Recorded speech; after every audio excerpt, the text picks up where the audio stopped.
Institusi problematik. Mungkin ini bukan barang baru di pembicaraan publik kita ya. Banyak sekali institusi di Indonesia yang mendapatkan labeling seperti ini atau kritik seperti ini. You name it lah, DPR, Mahkamah Konstitusi, Polisi, TNI, Kemenq, Komdigi, dan lain sebagainya. Ya, nama-nama yang gue sebut tadi secara bergantian jadi sasaran atau jadi samsak kritik masyarakat dengan berbagai alasan yang berbeda. Nah, kawan-kawan semua, di antara semua institusi tersebut ada satu lembaga nih yang sebenarnya punya problematika yang sama atau bahkan mungkin lebih parah. Lembaga ini nggak pernah absen dari kontroversi, namun jarang dibahas dan mendapatkan lampu sorot dari masyarakat Indonesia. Institusi tersebut atau lembaga tersebut adalah Kejaksaan Republik Indonesia. Ya, lewat kewenangan yang dimiliki oleh kejaksaan, apalagi yang dihadapkan juga adalah aparatur jaksa. Komisi Pemberantasan Korupsi menangkap 10 orang, salah satunya Kepala Kejaksaan Negeri Pamekasan. Yaudah, kita bisa lihat lah dari mulai kasus Pinangki, masalahnya Pak Tom Lembong, kasus mobil dinas Jovi, yang mana Jovi ini bukan Jovi Alda Lopez ya, bukan abangnya Andovi gitu. BTW bedanya di mana ya? Ya udah nanti aja. Jadi si Jovi ini pegawai kejaksaan yang dipolisikan karena tuduhan pencemaran nama baik sebab mengungkap penggunaan mobil dinas yang tidak sesuai aturan. Ya, kritiknya kurang lebih sama dengan apa yang gue buat beberapa bulan yang lalu ya, tapi ya si Jovi malah mendapatkan tuntutan pencemaran nama baik dari kantornya sendiri. Ini gokil sih. Atau peernya atau kameratnya atau nakamanya yang dia kritik. Dan ketika dia lapor nih ke DPR, yang dibahas bukan soal penggunaan mobil dinas yang salah, yang dibahas malah masalah romantika gitu loh. Jovi dituduh cinta tidak berbalas dan lain sebagainya. Wow, serem memang. Dan beberapa kasus lain yang sempat dibahas tapi gak rame gitu. Misalnya kayak tuntutan yang terlalu ringan di berbagai kasus korupsi yang besar atau masalah lainnya. Nah, kalau setiap kasus ini kita bahas satu-satu nih, bakal ribet, bakal panjang ya kan. Sementara di sisi yang lain ada satu hal yang menurut gue krusial banget harus kita bahas saat ini juga. Jadi gini teman-teman, di Undang-Undang Kejaksaan tahun 2021 kalau gue nggak salah ingat ya, itu pasal 8 ayat 5 dikatakan bahwa dalam hal melaksanakan tugas sebagaimana dimasukkan pada ayat keempat, jaksa yang diduga melakukan tindak pidana, maka pemanggilan, pemeriksaan, penggeledahan, penangkapan, dan penahanan terhadap jaksa yang bersangkutan hanya dapat dilakukan atas izin Jaksa Agung.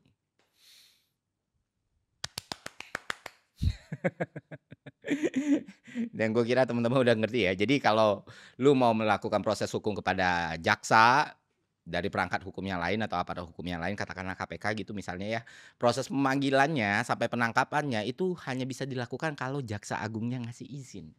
Artinya apa? Artinya kejaksaan dan perangkatnya secara bertahap semakin overpower, dan jika tidak dilakukan pencegahan atau koreksi maupun evaluasi atas ini, ya lambat laun institusi ini akan menjadi lembaga yang super body.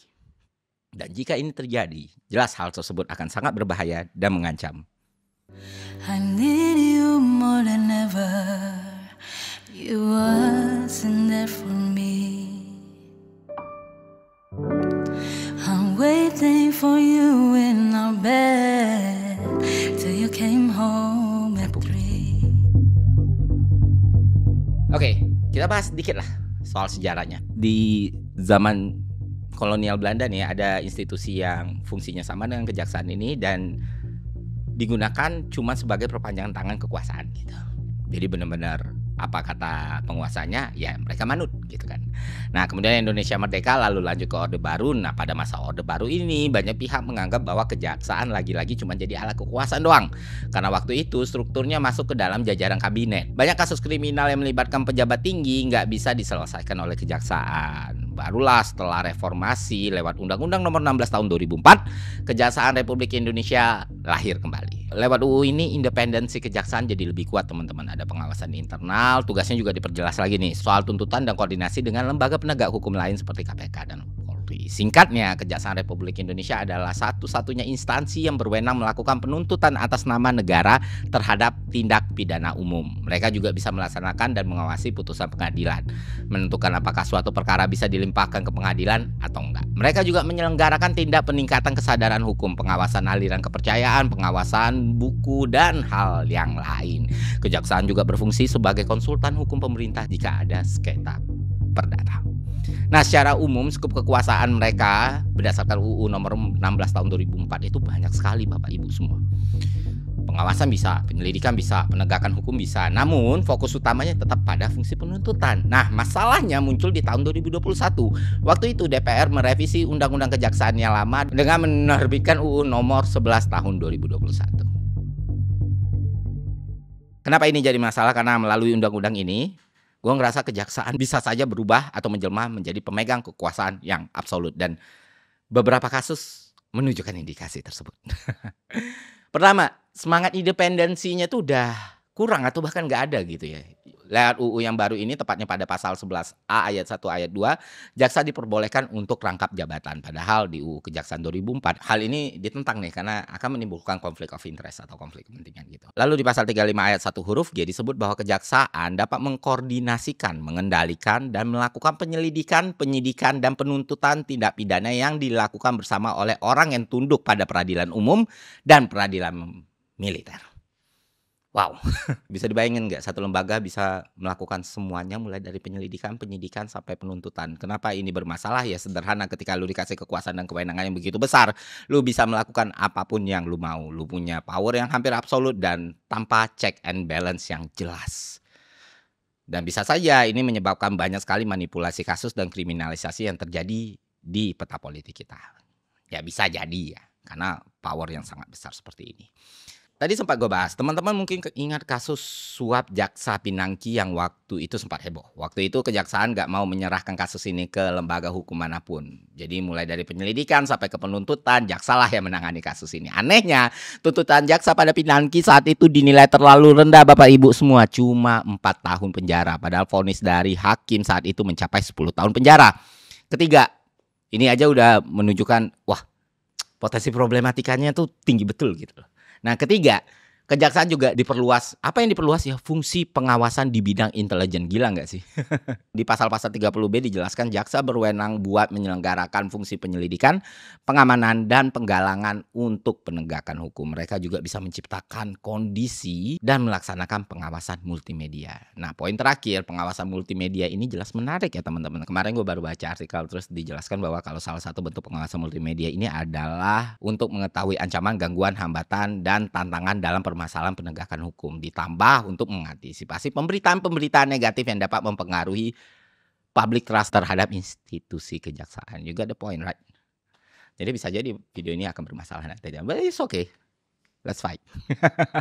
Terakhir dan sekaligus menurut gue paling problematik ya pasal 8 ayat 5 tadi ya. Di situ disebut bahwa dalam melaksanakan tugas dan wewenangnya pemanggilan, pemeriksaan, penggeledahan, penangkapan, dan penahanan terhadap jaksa hanya bisa dilakukan atas izin Jaksa Agung. Nah, perlu teman-teman ketahui bahwa ini menggambarkan hak imunitas kejaksaannya. Bisa kita bilang kayak gitu karena apapun yang terjadi ya atas persetujuan dari Jaksa Agung. Kalau nggak ada persetujuan Jaksa Agung, lu nggak bisa proses, kan gila sebenarnya. Sebenarnya ini fine-fine aja kalau tujuannya memang melindungi jaksa saat bertugas. Nah, pertanyaannya bagaimana kalau dia melakukan tindak pidana di luar tugasnya tersebut? Dan sampai undang-undang ini gue pelajari, gue teliti, dan study case gue lakukan itu belum ada satupun mekanisme yang mengatur hal ini secara rinci ya. Kalau dia yang nyelidiki oke, tapi kalau dia yang diselidiki, dia yang bermasalah, dia yang korup misalnya, ya apa mekanismenya gitu untuk menanggulangi hal seperti ini. Dan ini bisa menimbulkan imunitas yang bisa berbahaya buat sistem, berbahaya buat negara kita gitu. Jangan sampai dengan adanya pasal ini, misalnya ya contohnya tuh di Kejari Batubara ya, ada jaksa yang memeras terdakwa dan akhirnya hukumannya cuma mutasi gitu, nggak ada konsekuensi pidana dan lain sebagainya. Ini kan sinting juga gitu.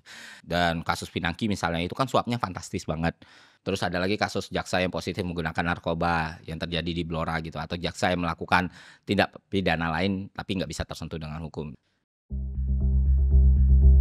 Sebenarnya masih banyak lagi pasal-pasal kontroversial lainnya, misalnya penggunaan senjata api gitu.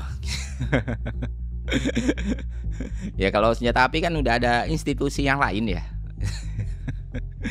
Terus juga jaksa diperbolehkan melakukan penyadapan ya kan. Belum lagi statement dari Pak Supratmo Andi Adgas ya, yang bilang koruptor bisa bebas kalau ada uang damai dan lain sebagainya, ya denda damai. Walaupun ini dibantah langsung sama kejaksaan. Sebenarnya banyak sekali problematika yang lain. Lalu apa yang bisa dilakukan oleh pemerintah? Ya jelas ya revisi undang-undang kejaksaan gitu. Dan menurut gue pasal-pasal itu perlu segera diperbaiki dan direvisi. Balik lagi teman-teman, gue pengen nekenin kalau check and balance itu sangat-sangat penting buat sebuah instansi. Tanpa adanya mekanisme ini, resiko terjadinya tirani, korupsi, dan berbagai masalah lain itu semakin membesar. Dan ketidakadilan akan meningkat, yang mana ini akan mengancam fondasi dasar dari sebuah negara yang demokratis. Itu aja dari gue, semoga bermanfaat. Sampai jumpa di konten selanjutnya. See ya.